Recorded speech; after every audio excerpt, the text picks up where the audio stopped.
Hey everybody, how you doing tonight? Just getting started here. Um, Wanted to kind of show everybody the type of equipment that's used these days now to assemble car bodies in the body shops and factories um, around the world. And it's a different world. I mean, they still do spot welding and stuff like that, which is really cool. That's great. Um, But they also do a lot more of what we call mechanical joining because it's way cheaper on energy. It's much less costly. It it does a more consistent job. So that's a little bit. Man, it's good to see everybody popping in. Thank you so much, you guys. Um, so this piece of equipment right here is called a SPR, which means a self-piercing rivet, and it can also be used for clinching, which is a purely mechanical joint without adding a rivet. Um, I used to have a bunch of sample panels around here, but I've been cleaning up the shop. It's getting completely redone right now, and I'm excited about that. So, anyways, hey, the bearded guy, how's it going? TULU, I think I saw 84. There's Wayne Reynolds, who is Wayne Reynolds. I don't know if you're talking about my haircut, but I did get my haircut. Everybody else, whoever's in there, hi. If I didn't catch your name earlier. But the way these things work is they look like a spot welder hanging off of a robot. Now, this aluminum piece that you see right here, this would get attached to the end of the arm of a robot. They call it an end of arm unit. The robot, I'm not going to try to lift this thing right now because I just had shoulder surgery and I'm not supposed to lift this much, but I'm going to end up standing this stand, which is actually a robot console, up and drilling it and fastening it to the steel table here. That way I can take this robot mount it to the face of this piece, and then I'll be able to come in here and join pieces of material together. So my plan is on the two roadsters that I'm building, and I've only told you about one so far. One is called the roadster called Larry, and the other one is going to be something similar but super cool. I'll probably let something out on that pretty soon, but I mean, I cannot wait to get started on it. I have a lot of the parts already, as you know. You know, I had my shoulder operated on. This one's messed up. Got to have the cancer surgery in a couple of weeks, 2 weeks from today, actually. So things haven't been all that great for getting projects done. But while I'm getting these things taken care of, and they will get taken care of soon, my son is out in the backyard putting out a brand new slab for a new shop. Thank you, TULU. Appreciate that, brother. I'm getting a small shop and I'm putting it out there. It's going to be 14 by 24. I'll be able to get, yeah, it's okay, Bryce. We all get a lot every now and then, right? But thank you. It's going to be 14 by 24. I'll easily be able to put the Z28, which is right behind me over here to my left, actually. The Z28 will fit in there. The Honda 750 will fit in there. I'm supposed to be getting, I just haven't laid down the cash yet, but I'm supposed to be getting a MGB Roadster 1978, and it's just it's one of those deals you can't pass up. So I'm not gonna, and all that stuff will fit in there, no problem. It'll fit in there really easily. It's about roughly half the size, maybe a little bit less than half the size of the shop that I'm in right now. In this shop is just my attached garage, right? It's a 3.5 car garage. It's about 800 square feet. And I think the new building is going to be just around 350 square feet, something like that. So it's a little less than half the size of this. Hey, classic car guy. Yeah, man. You know what? I'm thinking about something like that. I've got this, you can't see it right now because I've got it covered up. I've got this 350 LT1 over here out of a 1969 Corvette. I had that in my Z28 for years and years and years until I finally found the numbers matching block. So a couple years ago, yanked that motor out, built the 302, put it in there. So now the car is 100% stock. But I've got that 351 or that 350 LT1 over there. That's a monster the way it's built. And it's, by the way, it's the last engine my dad and I built together before he died. He died a long time ago now, 1986. And we used to build show cars, show them all the time. And I've chosen to hang on to this 69 Z28 that you'll see on my channel from time to time. But it's just, I got to do something with that motor. I was thinking about putting it in one of the Roadsters, which is probably what'll happen. But we'll see. You know, it all works out one way or another. But, and then I've got another Roadster I'm building. That's the one I got to wait a little while. Maybe after the shop is installed and this is rearranged, I'll show you what I'm going to do. You know, I've got my mill over there, right? My, let's see if I can do this on the tripod without dropping the phone. There you can see my mill over there. That's going to be moving to a better location so we can free up some more space. I'm pretty excited about that. I'm in the process of building a CNC mill followed by another CNC mill. I'll be retiring in January, and I'm planning on little MG would be fun car with the 4.3. That too, man. Absolutely. Absolutely. Those 4.3s are great motors. So we never know what might happen with that. I'm thinking about maybe making it a granddaughter car too. My two granddaughters out here working with me, you know, through the years a lot. And hey, Chad, how you doing, brother? And so we'll see what happens with all that. You know, things change so fast in my life. I never know. I can't commit to anything. So anyways, back to this thing. This is a air over oil cylinder, if you've heard of those. This particular one, I should have got my air out, but basically it has two ports up here. One is up here, and what it does is when you push air, when you put compressed air into there, it does a fast advance all the way down. And the way this cylinder works, as soon as it touches the work, it shifts into a high force. Like this little press right here will do 8 tons. That'll cover pretty much any sheet metal type assembly that you can think of, right? Whether you're doing a rivet, you're pressing in a nut, you're doing a clinch joint, it doesn't matter. Plenty of power for that. This thing has a strain gauge, so I can measure the force easily, so I can dial it in once I know where I want it to be and get an extremely repeatable joint, whether it's a rivet or just a clinch or whatever it is. That's one of the nice things about these systems. Now, how did I get this thing, right? Well, my company, this was a prototype for our first initial SPR systems. And now that we're producing them, they're all out in the field and everything. They didn't need this one anymore. So believe it or not, they gave it to me. Yes, I can CNC a bow tie. Anything, it's gonna be 3-axis, so I'll be able to do 3-axis stuff. I'm hoping to do some work with that to make people signs and maybe machine their logos into a piece of metal or a piece of wood or whatever, Wayne. So that's based on your question, that's what I'm gonna do. But I'm also building a larger CNC that's probably gonna be 5 feet wide by maybe 7 feet long. I don't know, I might change the dimensions a little bit, but I'm gonna use that for some bomber seats that I've designed. I'm not gonna try to show it to you right now. I have a video on it, but I have the bomber seat hanging on the wall back there. We made a prototype out of some heavy cardboard, and everything worked out great. So I want to be able to make bomber seats, and anybody that wants to use them in their hot rod or their roadster, their rat rod, whatever, and you'll be seeing them in the 2 roasters that I'm working on.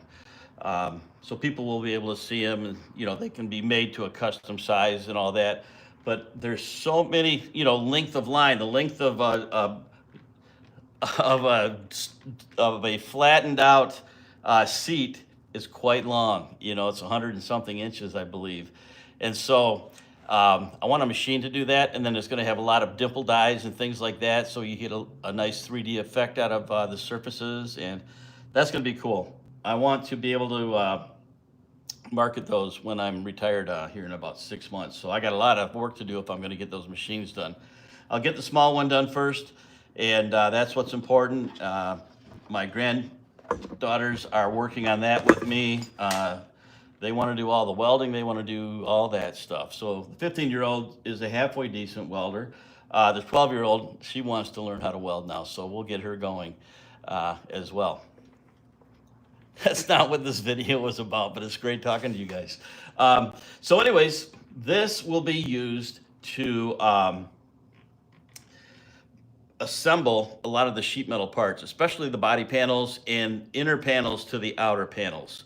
You can only reach, you know, so deep. I don't have a tape measure out here, but you know, that's probably roughly 6 inches deep. The opening looks like 4 inches.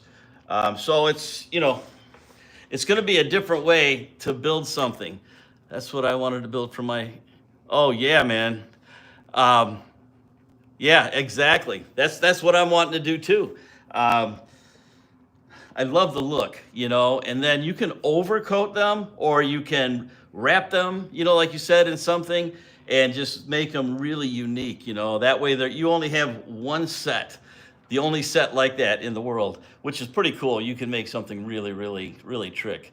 And to me, that's just a blast. But you'll be seeing this one in action here once I get going again. They really don't even want me hammering right now. You know, and everybody says, do what the doctor says, so I'm trying. But, hey, Unfinished, how's it going? Good to see you, man. So this is a little project I can work on while I'm still recovering from my shoulder surgery.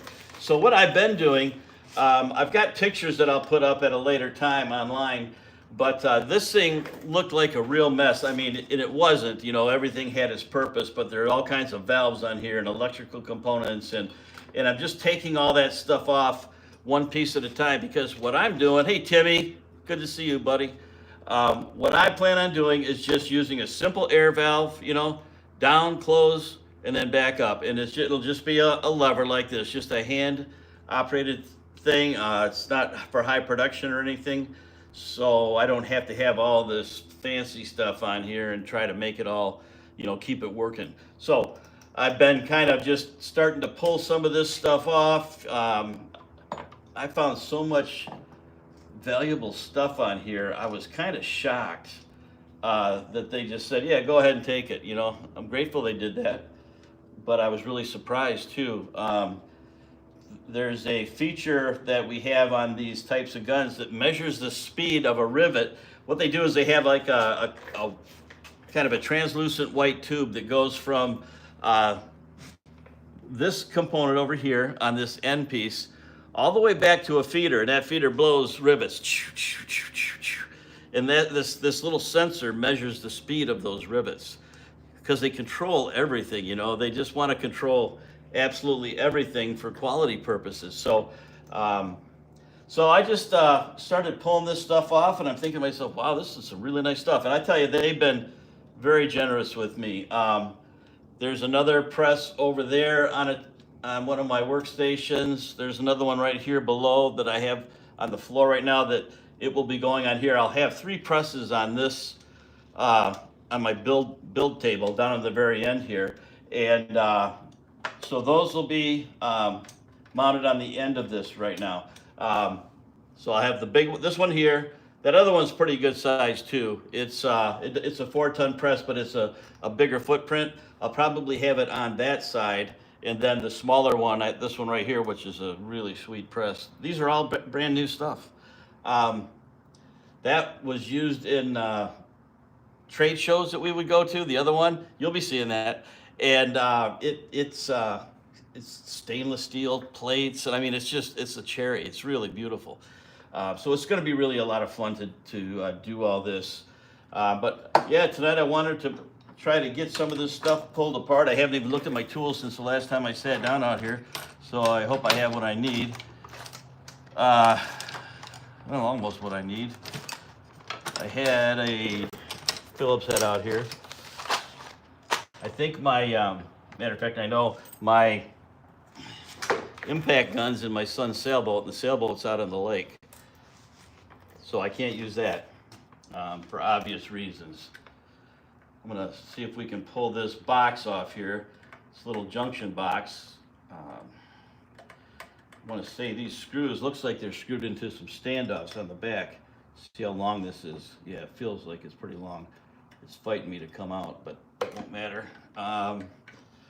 See what kind of goodies are inside of here. You know, this stuff these days on these new production pieces of equipment have so much technology built into them. It's amazing. It really is amazing. And this is how they're building cars, mass producing them at such high levels. Ford Motor Company, for one, for about 10 years, I was the global key account manager for their programs, and I had the program for the aluminum F-150 when it first came out. And I got a neat video on that too, because they dropped off a full body in white of the F-150 in my driveway. And they let me have it to section cut it up and, you know, do everything. It's a really cool video if you have a chance to take a look at it. It's probably 3 years old now. Maybe I should kind of re-up it or something. But anyways, oh man, all my neighbors were over here all the time asking me all kinds of questions about it. So I took my, you remember, don't you, Bryce? Yes, I knew you would. I would take my plasma cutter out there and a Sawzall and a cutoff disc and just slice and dice this thing up. And then I made section cuts through, Arlie, how are you? I would make section cuts right through those joints and then show pictures of them on the, on my YouTube channel so people could see exactly what it is that they're doing now. So that F-150 is full of clinch joints, and it's full of self-pierce rivets. Very few welds. Now they do weld the bottom of the bed.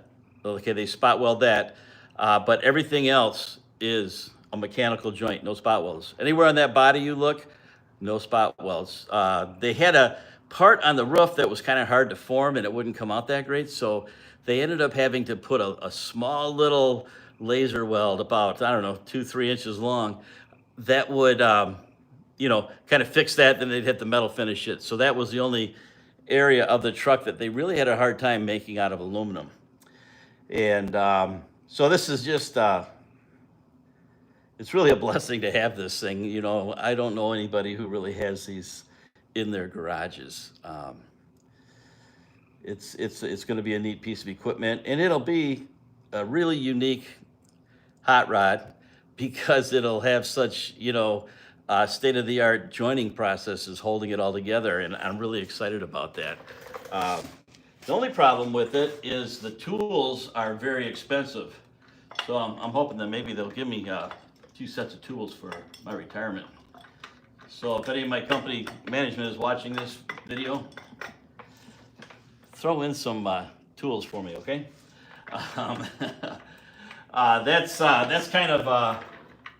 That's kind of the situation on that. This thing is not coming out easy. That's okay. I wanted to show you inside here. So inside of this box, let me see if I can get you over here so you can really see it. Okay, not really. Let's see if I can untangle some of these cables and wires and such and get you in here. So in this box here, okay, you can see all the spaghetti and everything. These are a bunch of distribution blocks, okay? And so all of these valves and pieces of equipment are all controlled electronically.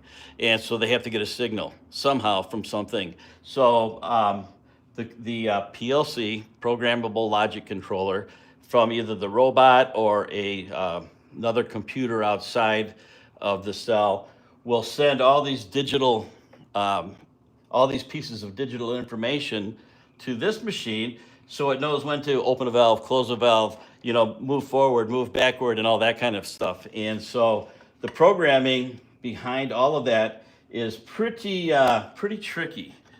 Okay. So that's, I mean, you know, if you can, I don't know how well you can see in here. Let's see here. I guess I can do that. See all these wires and such? Somebody has to program these. So you'll be seeing on my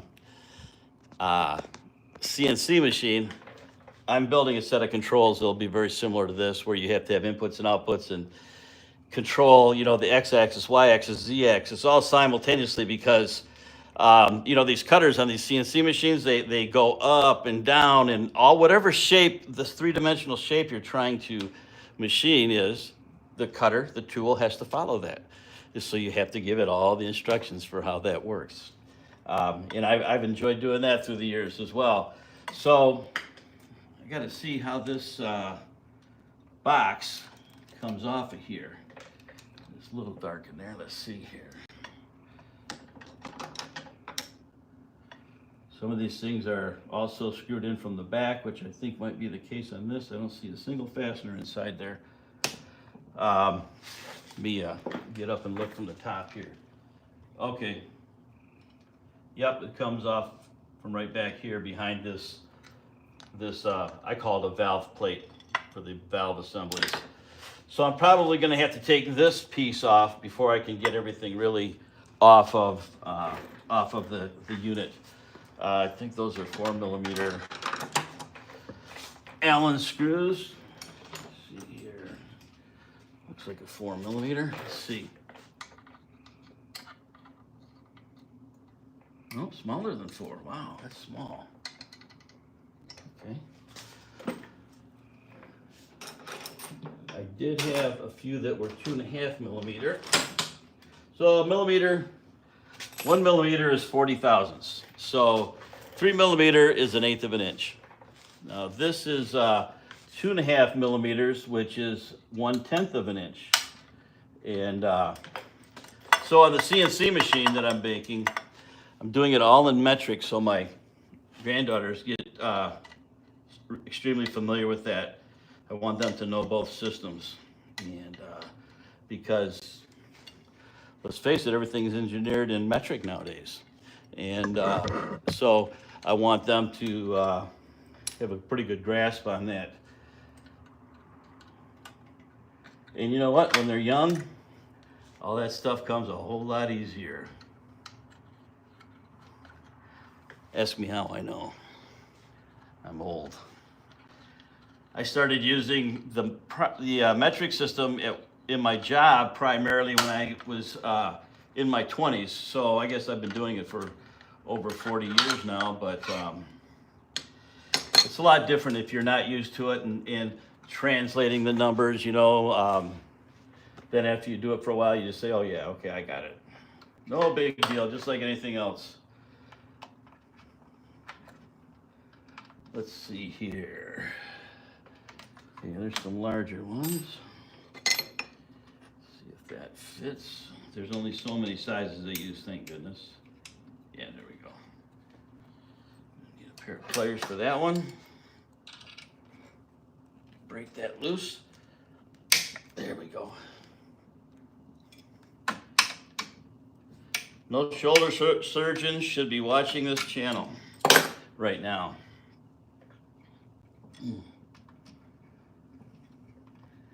It's another thing which I like. All this equipment is typically, unless it's a cover like this, is all put together with socket head cap screws, which are great fasteners. All they are is like an Allen head wrench, right, with a hex head on it, and great fasteners, great fasteners. People that work on them don't have to have, you know, a whole set of wrenches or anything with them. They can just get in there and have a few Allen wrenches, and they're good to go. So for service, it's really good too. So we try to commonize as many of fasteners as we can on our equipment. Of course, it depends on how much shear and tension is required for whatever it is that you're mounting or working with, but usually we overbuild all that stuff anyways. Now this piece right here that I'm taking off, okay, this is called an air spring. If you're familiar with an air spring, what it is in the olden days, back when I was starting this stuff out, a cylinder like this would have an actual mechanical spring in it. You know, a big spring, you know, that long and that big around and real heavy duty, a lot of force, you know, to overcome. And that's what would return this piston up here in the high pressure area. Well, we've converted to using a air spring. So there's nothing mechanical inside of the unit that's going to break. Those springs were about the only thing that would really fail. And so we ended up coming up with a way to use air. And as long as you have air, you're good. And you can't operate it without air anyways. So we felt that was a really safe option. And it's something that's worked out just absolutely great for us. And for, you know, the users, the people out there that are using them. All right. Let's see if I can get my fingers in there well enough.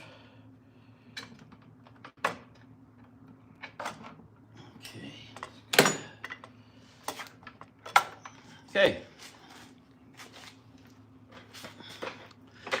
This is an air spring. A lot of customers think that this is how they set the pressure for the press. So they dial this way up so it gets up to like 80 psi, 90 psi. The problem is it's only supposed to be at 11 psi. And so they blow out the diaphragm and everything in there, and it takes a couple times around to get everybody in their plants to understand that's for a spring, not for a press. So, nice piece to have. And I will use that on this, absolutely. Let's see here now. We've got all of this stuff. Kind of like to find out where this is all connected down here. There we go. Okay. A little bit larger sizes, okay. But yeah, that's what we got going here. It's woo. Sorry about that. My phone was dead, so I had to plug it in. Hopefully it's still charging. It's really cool stuff. You know, it's been fun to be part of this vehicle assembly, you know, part development career that I've been in for, it'll be 49 years at the end of this year. It's been great, and I'm going to use the same skills right through my retirement. You know, as long as the good Lord lets me stay alive and do this stuff, I'm going to be doing it. And it's such a good thing, you know. If you have kids, you see Bryce out there, you see Chad out there with their daughters. It's fantastic. It's a fantastic thing to do. It's skills that they, you know, the simple things like how do you take a screw out? How do you torque it down? Same thing with a bolt. You know, what kind of pressures are required? How strong does it have to be? What about the different kinds of steel and aluminum? How come a piece of aluminum the size of this thing weighs like 10 pounds and this one weighs like 75 pounds? You know, they learn a lot of practical things in their lives that is really, really, really helpful, you know. And so anytime you can get the kids involved, I think it's a great thing. That's what I think, you know. I don't know everything, but for me, it's been great. It's what my dad did with me, you know. I've got pictures of being about 4 years old, out in the garage, wrenching on a motor. You know, my dad teaching me how to run the bolt down with a speed wrench. Anybody remember the speed wrenches? We didn't have things like air compressors, you know. We didn't even think it was possible to have an air compressor. Everything was just by hand tools, just doing it. And there's nothing wrong with that, you know. It's actually can be quite enjoyable. I'm kind of glad that my son has my impact wrench because I could sit here and talk to you without making a bunch of noise and you know, kind of work on this and tell you a little bit about it. So anyways, that's that. You know, I hope you enjoyed watching this, and kind of gives you a clue about what I do for a living, and I've done it for a long, long time, and I've enjoyed every minute of it. I worked 30 years before I came to this company, and I retired, and I thought, somebody said, you know, you really ought to try to get into sales. Well, I ended up getting into sales and then key account management, and got to travel the globe, you know, on the Ford projects, and it was really fantastic, you know. And I'll tell you, I don't have a advanced degree of any kind. When I started out at 18 years old, I went into right out of high school into a metal model maker apprenticeship to learn how to form sheet metal. And I did that type of work for 26 years, you know. And so it really gave me a good jump on how to work with metal forming and die development, you know, the stamping dies and things like that they form your fenders and roofs and, you know, every panel on your car with. I love it. I do, Bryce. I love it too. I've really enjoyed it a lot, immensely. And it's just been a real, you know, I just feel really thankful that I was able to do this for so long. And I'm not done. I'm just going to be doing it here at home with my children and grandchildren, and learning and working on things together. You know, I'm really looking forward to that a lot. And I bet you guys do the same thing. Yeah, by the seashore, I heard. Is that right, Wayne? Hey, Tim, thank you so much for being here. Yeah, it cooled down to, I think, 86 here. It's going to be warm again tomorrow, but rain. But you get some sleep, buddy, and we'll talk to you soon. So anyways, don't want to keep everybody on for a long, long time. Just want to jump on while I have a chance. I haven't been able to make hardly any videos other than my Sunday night service because of what's going on in my life and with some situations here. Nothing that's of any concern, really. It's just all consuming. I guess that's what I would say. And so I feel very thankful, you know. And my dad always taught me to count your blessings. You know, I'd start complaining about something, and he'd say, look at the rest of the world. Look at this and that. You need to not focus on what you don't have. Take what you have and use it the best way you can, you know. And a lot of those things that he told me really stuck with me. And oh, I got a question. I'm just going to ask it out here in the middle of all of you guys that are here. 84, Cuddy, if you're still here, I know you also go by Built on a Budget Junior. Is Built on a Budget your dad? I'm just asking because I'm, you know, I'm slow sometimes, but putting things together takes me a while.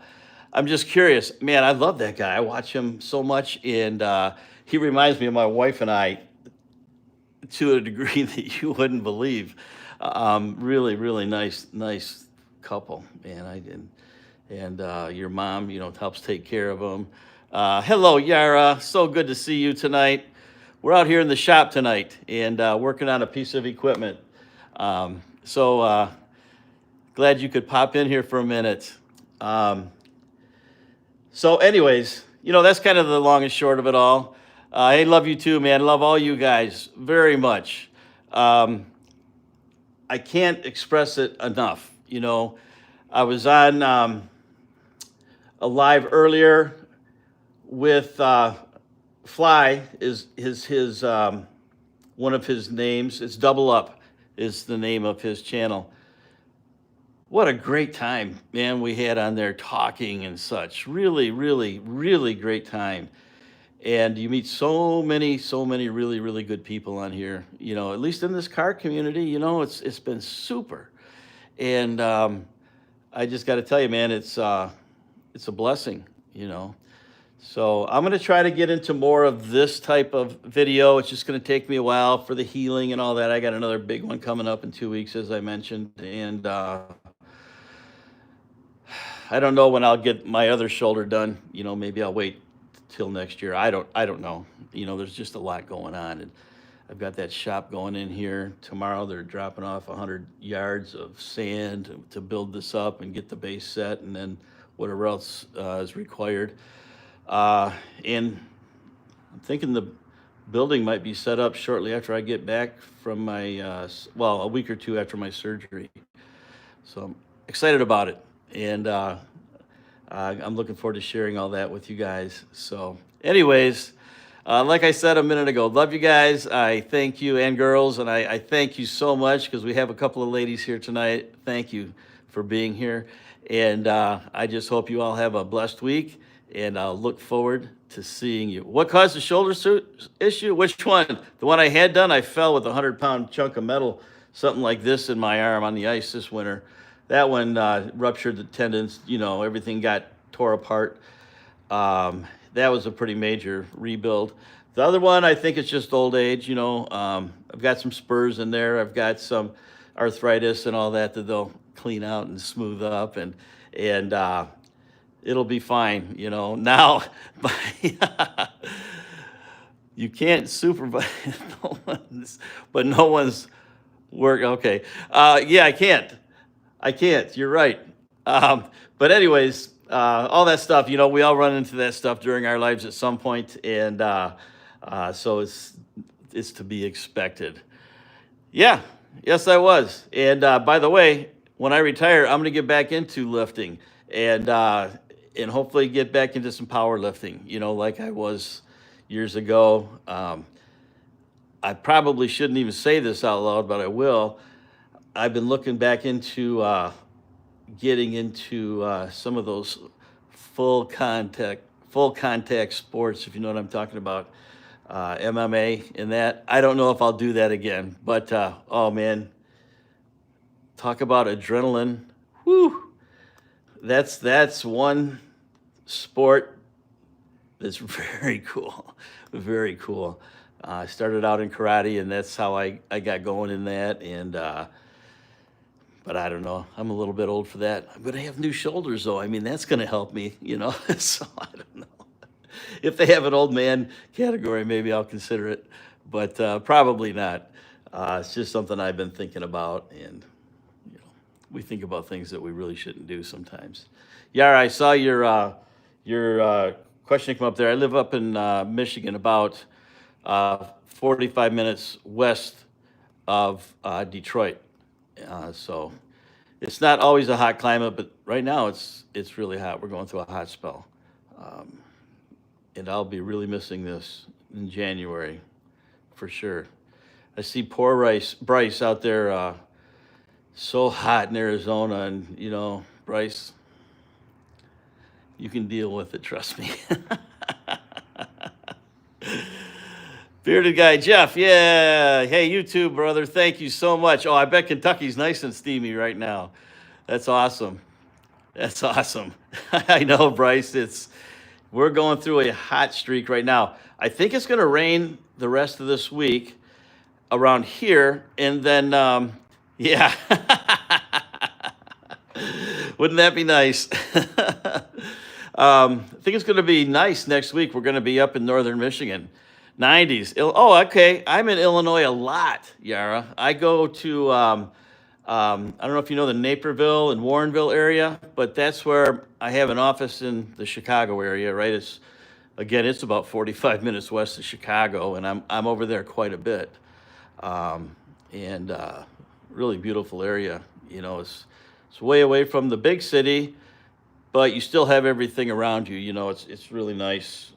Lots of great restaurants, of course, and we have a really nice facility there. So yes. So okay, it's getting late. Time for me to get ready for bed. I do have to work tomorrow. Okay. Well, I get down in the south to visit customers from time to time, so it's probably a lot warmer there than it is here. because you guys, when you get down to the bottom of that state, it's pretty far south. So, hey, how you doing, David? What's up, buddy? Are you just getting here? I'm curious. I'm thinking you maybe are.